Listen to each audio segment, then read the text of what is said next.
All right, as we head into the final stretch of December 2025, winter is really about to kick into high gear. In this explainer, we're going to break down exactly what the forecast holds for the rest of the year. And that really is the big question, isn't it? I mean, really think about it. Are you actually ready for what's coming? Because, the models are pointing towards some seriously intense winter conditions. So let's get straight to the point. The main headline is this. There's a major weather alert out for dense fog and a pretty severe cold wave across North India. And this isn't just about needing an extra blanket, we're talking about conditions that are going to have a big impact on travel and just your day-to-day life. Let's break down what that means. Okay, so to really get a grip on where we're going, we've got to look back at where we've just been. The weather patterns from this past week, well, they're really setting the stage for the forecast ahead.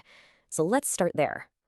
Wow. I mean, if there's one number that tells the story of the last week, it's this one. A nationwide rainfall deficit of 92% below the long-term average.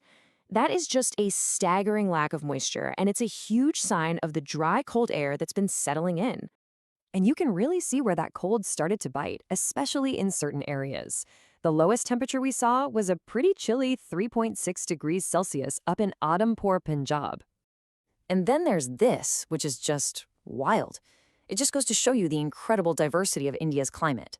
On the very same day, the highest temperature in the country shot up to 36.6 degrees in Karwar, Karnataka. I mean, that's a 33-degree difference across the nation. Just amazing. So when you put it all together, last week was really a tale of two very different weather stories. On one hand, you had this thick, persistent blanket of fog just sitting over the northern plains. And on the other, a separate push of severe cold that made its way into parts of interior Karnataka. These are the key ingredients setting us up for what's next. So you have to ask, right? Why is all this happening? It's not just random weather. Let's dig into the science a little bit. The big, large-scale climate drivers that are making this particular winter so intense. The main player on the field right now is a climate pattern you've probably heard of, La Niña. So what is it? Put simply, it means the surface waters of the huge equatorial Pacific Ocean are cooler than usual. Now that might seem a world away, but it messes with atmospheric circulation all over the globe, and for us, it often helps steer colder air right down towards India during the winter. But here's the thing, La Niña isn't working alone. You can almost think of it as a team effort. It's got a couple of buddies helping out. We've also got something called a negative Indian Ocean dipole, which is kind of like La Niña but happening much closer to home in the Indian Ocean. And then there's the Madden-Julian Oscillation, a massive wave of clouds and rain moving across the equator.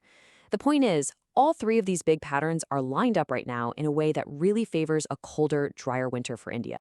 Okay, so with all that science as a backdrop, let's look ahead.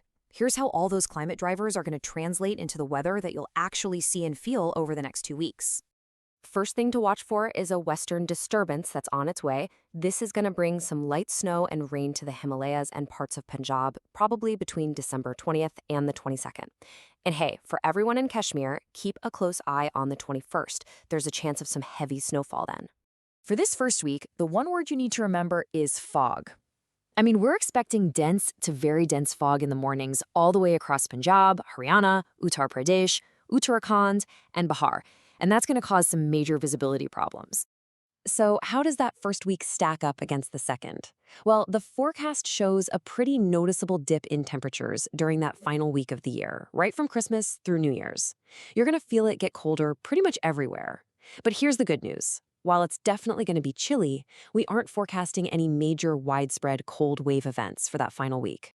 All right, this is probably the most important part of this whole thing. What does all this weather talk actually mean for your daily life? And more importantly, what can you do to get ready for it?